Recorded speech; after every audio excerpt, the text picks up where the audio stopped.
Hi guys, welcome to Cricket Chat with Venkatesh. Match number 30, Gujarat Titans versus Mumbai Indians. Mumbai Indians captain Hardik Pandya తన మాజీ team గుజరాత్తో ఆడడానికి వెళ్తున్నాడు. అహ్మదాబాద్ టీంని lead చేస్తూ అతను ఒకసారి టైటిల్ గెలిచాడు, ఒకసారి రన్నర్అప్గా కూడా నిలిచారు. మళ్ళీ గుజరాత్ టైటన్స్ ఫేస్ చేయడానికి వెళ్తాడు. అండ్ గుజరాత్ టైటన్స్కి అగేన్స్ట్గా ముంబై రికార్డ్ అంత గొప్పగా ఏం లేదు. గుజరాత్ 5 సార్లు గెలిచింది, ముంబై 3 సార్లు గెలిచింది. లాస్ట్ 4 టైమ్స్ గుజరాతే గెలిచింది.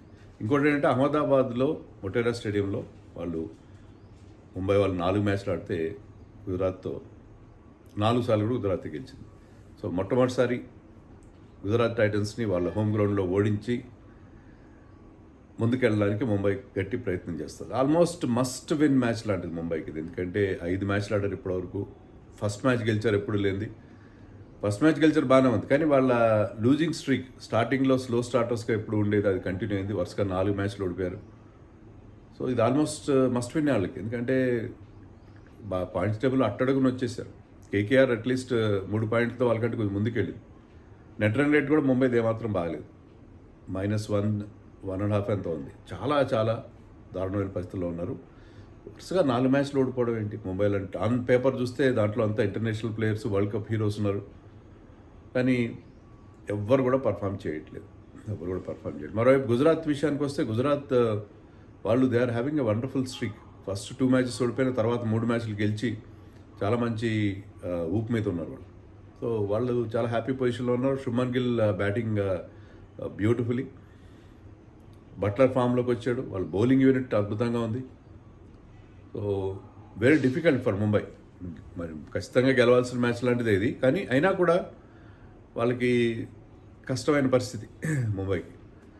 సో ముంబై ఎలా గట్టెక్కుతుందనేది చూడాలి. ముంబైకి ఒక అడ్వాంటేజ్ ఏంటంటే ఇంజరీస్ ఉన్న Rohit Sharma and Mitchell Santner ఇద్దరు కూడా ఫిట్గా ఉన్నారు ఇప్పుడు, వాళ్ళ కోచ్ చెప్పాడు. సో రోహిత్ శర్మ రావడంతో వాళ్ళకి కొంత ఊపు వస్తుంది. మరి శాంట్నర్ ఆడిస్తారు లేదు చూడాలి. ఎందుకంటే లాస్ట్ మ్యాచ్లో అలా గజన్ ఫర్ న్యూ బాల్తో బౌలింగ్ వేసి పవర్ ప్లే 2 వికెట్లు తీశాడు. సో గజన్ ఫర్ని కంటిన్యూ చేసే అవకాశం ఉంది. బట్ శాంట్నర్ వస్తే ఏంటంటే బ్యాటింగ్లో మరింత డెప్త్ వస్తుంది, because is an allrounder. So ఏం నిర్ణయం తీసుకుంటారో అది చూడాలి. But they need a win, definitely they need a win. Gujarat మీరు చూస్తే, గుజరాత్ ఓన్లీ యూజ్ 13 ప్లేయర్స్. 25 మంది ప్లేయర్స్ ఉన్నారు, దాంట్లో 13 మందినే వాడారు. 12 మంది ఎలాగో ఉంటారు టీంలో బికాజ్ ఆఫ్ ఇంపాక్ట్ ప్లేయర్. ఒక్క ప్లేయర్, అది కూడా శుభ్మన్ గిల్కి ఇంజరీ అవడంతో ఒక మ్యాచ్లో అతని ప్లేస్లో కుమార్ కుషాగ్రని ఆడించారు. అలాంటివి ఏ మార్పులు చేయలేదు. అంటే ఒక ఫోర్స్డ్ చేంజ్ మినహాయించి వాళ్ళు ఎలాంటి మార్పులు చేయలేదు. రబాడా అంతంత మాత్రంగా మొదట్లో బౌలింగ్ చేసిన తర్వాత బాగా పికప్ అయ్యాడు. అతని మీద ఫెయిత్ ఉంచారు. ఆల్రౌండర్ జేసన్ హోల్డర్ని ఆడించే ప్రయత్నం చేయలేదు. అలాగే గ్లెన్ ఫిలిప్స్ ఫెయిల్ అవుతున్నా, వాళ్ళకి టామ్ బ్యాంటన్ లాంటి ఛాయిసెస్ ఉన్నాయి, ఇండియన్ ప్లేయర్స్ ఉన్నారు, కానీ వాళ్ళు ఎవరిని టీంలోకి తీసుకురాకుండా ఫిలిప్స్నే కంటిన్యూ చేస్తున్నారు. So they are having faith in their lineup. So వాళ్ళ లైనప్లో అందరూ బాగా పర్ఫామ్ చేయకపోయినా కూడా వాళ్ళు చాలా చాలా ఫెయిత్ అనేది ఉంచుతున్నామని చూసాము. అండ్ వాళ్ళకి ఆ రిజల్ట్స్ కూడా వస్తున్నాయి. రిజల్ట్స్ కూడా బ్రహ్మాండంగా రావడం మనం చూసాం. అయితే ఏంటంటే వాళ్ళు ఆ టాప్ 3 మీద డిపెండ్ అవుతారు. సాయి సుదర్శన్ ఒక మ్యాచ్లో బాగా, లాస్ట్ మ్యాచ్లో కూడా ఒక రీజనబుల్ స్కోర్ చేశాడు, బట్ అతను మంచి ఫామ్లోనే కనిపిస్తాడు. శుభ్మన్ గిల్ అతను లీస్ట్ స్కోర్ ఆడిన 4 మ్యాచ్లో 39, మిగతాన్ని హాఫ్ సెంచరీలే. చాలా చాలా అద్భుతంగా ఆడుతున్నాడు, మంచి స్ట్రైక్ రేట్తో ఆడుతున్నాడు. బట్లర్ సూపర్ ఫామ్లోకి వచ్చాడు. కానీ ముగ్గురు తర్వాత వాషింగ్టన్ ఒక 2 మంచి ఇన్నింగ్స్ ఆడాడు, ఒక 50, మరొక 30 అనుకుంటా. కానీ అతని ఫామ్ కూడా కొంచెం ఇఫీగానే ఉంది. గ్లెన్ ఫిలిప్స్, షారుఖ్ ఖాన్, తెవతియా వీళ్ళెవ్వరు కూడా సరైన ఫామ్లో లేరు. సో వాళ్ళ మిడిల్ ఆర్డర్ చాలా అండర్ కుక్డ్గానే ఉంది, ఇబ్బందికరంగానే ఉంది. బట్ ఏంటంటే ఆ టాప్ 3తోనే వాళ్ళు నెట్టుకొస్తున్నారు. లాస్ట్ సీజన్ అయినా అంత, ఎప్పుడైనా వాళ్ళ స్ట్రెంత్ అదే, ఆ టాప్ 3 నమ్ముకునే వాళ్ళు ముందుకెళ్తున్నారు.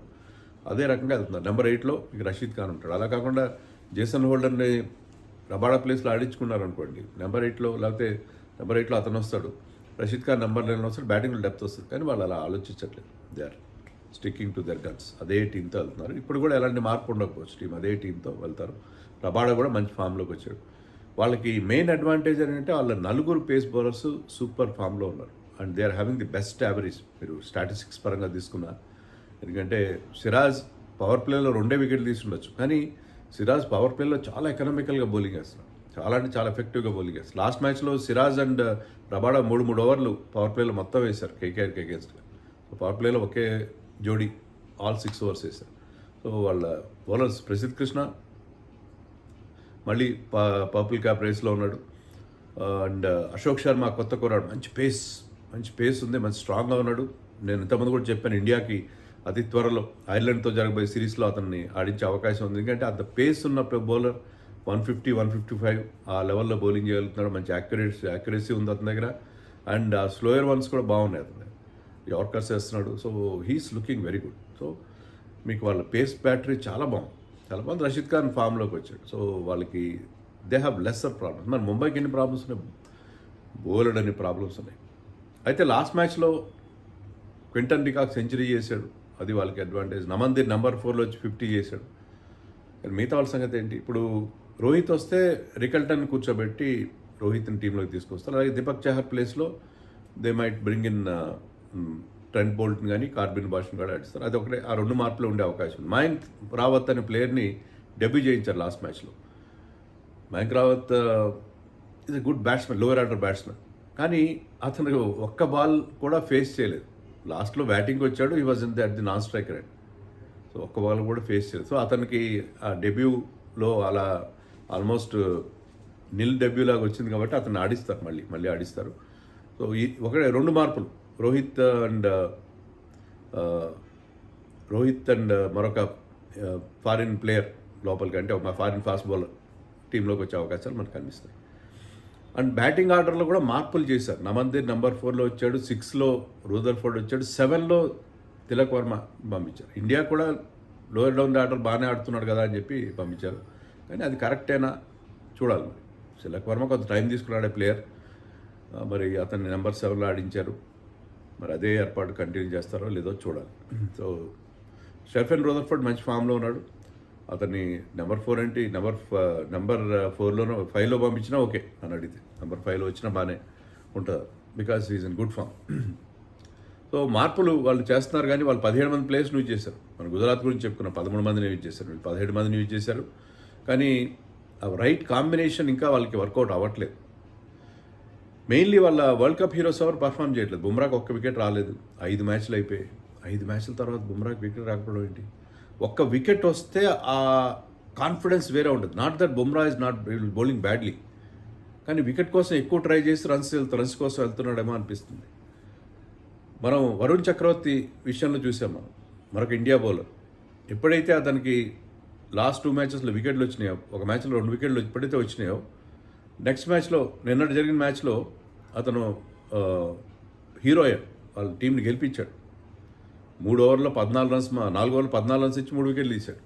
సో బుమ్రా కూడా ఒక వికెట్ కనుక వస్తే, ఆ వికెట్ ఎప్పుడు వస్తుందో తెలియదు, వస్తే కనుక అతను బ్రహ్మాండమైన పర్ఫార్మెన్స్ ఇచ్చే అవకాశం. సో బుమ్రాకి ఆ వికెట్ రావాలి, ఆ మంకీ ఆఫ్ ద బ్యాక్, అది కనుక ఆ లోటు తీరిపోతే Bumrah will be different bowler. ఇప్పటికీ బుమ్రా మంచి బౌలింగ్ వేస్తున్నాడు, ఎకనామికల్గా వేస్తున్నాడు, కానీ అకేషనల్ బౌండరీస్ వెళ్తున్నాయి. ఎవరెవరో బౌండరీలు కొట్టేస్తున్నారు. బుమ్రా బాధ అనిపిస్తుంది. బుమ్రా అంటే వైభవ్ సూర్యవంశే కాదు, చాలామంది బుమ్రా బౌలింగ్లో బౌండరీలు కొడితే మనకి కొంచెం అంటే అతను ఏ టీంకి ఆడుతున్నా, because is our number 1 bowler. Bumrah bowling ఫామ్లోకి రావాలని చెప్పి ముంబై ఇండియన్స్ వాళ్ళే కాదు, whole of India will be looking forward to that. ఎందుకంటే Bumrah is our spearhead. మన ఇండియన్ టీంకి బుమ్రా బౌలింగ్ అనేది ఆన్ ఆల్ 3 ఫార్మాట్స్ మనకున్న పెద్ద అసెట్. సో బుమ్రా ఫామ్ అనేది చాలా ఇంపార్టెంట్. హార్దిక్ పాండ్యా కూడా మరి క్యాప్టెన్సీ బర్డెనో, టీం సరిగ్గా పర్ఫామ్ చేయలేకపోవడం, వరల్డ్ కప్లో అంత బాగా ఆడి ఇక్కడ సరిగ్గా ఆడలేదు. సూర్యకుమార్ ఫామ్ అలాగే ఉంది, తిలక్ వర్మ. నాకేమనిపిస్తుంది అంటే ఈ వరల్డ్ కప్ ఆడిన players they are tired lot. World cup ఆడి అంటే మెంటల్గా, ఫిజికల్గానే కాదు, మెంటల్గా కూడా దే డ్రైన్ అయిపోయారు. వరల్డ్ కప్ ఆడిన వెంటనే ఐపీఎల్ ఆడాల్సి రావడం, వాళ్ళకి ఏంటంటే వాళ్ళ మెంటల్ ఫ్యాటిక్ ఎక్కువగా ఉన్నట్టుగా ఉంది. అంటే వరల్డ్ కప్ హీరోస్ ఎవరు కూడా పెద్దగా పర్ఫామ్ చేయకపోవడం అనేది మనం చూస్తున్నాం. దాంట్లో మన ముంబైలో ఎక్కువ మంది ఉన్నారు, మంచి మంచి ఇంటర్నేషనల్ ప్లేయర్స్ ఉన్నారు. బట్ ఏదో ఒక టైంలో వాళ్ళు ఈసారి గుజరాత్ మీద గెలిస్తే, అహ్మదాబాద్లో గెలవలేదన్న ఒక జింక్స్ను బ్రేక్ చేస్తే వాళ్ళకి ఇక్కడి నుంచి డిఫరెంట్గా ఉండే అవకాశం ఉంది. రోహిత్ రావడంతో ఏంటంటే రోహిత్ ఇనీషియల్గా అగ్రెషన్ ఇస్తాడు. రోహిత్ లాంటి ప్లేయర్స్ ఈ చేంజ్ని తీసుకురావడంలో Rohit and Bumrah key role play చేయాలి. ఏదో ఒకటి చేయాలి వాళ్ళు, చేయకపోతే కష్టం.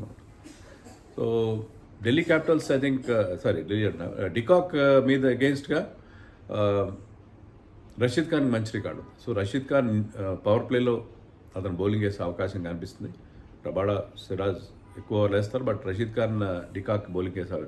డికాక్ ఇలాంటి ఫామ్లో ఉన్నప్పుడు అతను ఒకసారి ఫామ్లోకి వచ్చాడంటే అది పట్టుకోవడం కష్టం. సో డికాక్ ఫామ్ని ముంబై యూజ్ చేసుకోవాలి. రోహిత్ అండ్ అదర్స్ అతను కనుక సపోర్ట్ ఇస్తే ముంబై బ్యాటింగ్ వరీస్ తీరిపోయే అవకాశం ఉంది. So they have to win this match. No, it is almost non negotiable. Pitch గురించి చెప్పాలి మర్చిపోయిన, పిచ్ బెల్టర్ ఉంటుంది. ఎందుకంటే సౌత్ ఆఫ్రికా ఆఫ్ఘనిస్తాన్ మ్యాచ్ కూడా ఇక్కడ జరిగింది. చాలా బెల్టర్ పిచ్ అది. బ్యాటింగ్ ఫ్రెండ్లీగా ఉండే అవకాశం బాగా కనిపిస్తుంది. ఎక్కువసార్లు ఫస్ట్ బ్యాటింగ్ టీమ్స్ గెలిచాయి, కానీ డ్యూ ఫ్యాక్టర్ ఉంటుంది కాబట్టి టాస్ గెలిచిన కెప్టెన్ ముందుగా బౌలింగ్ తీసుకునే అవకాశం.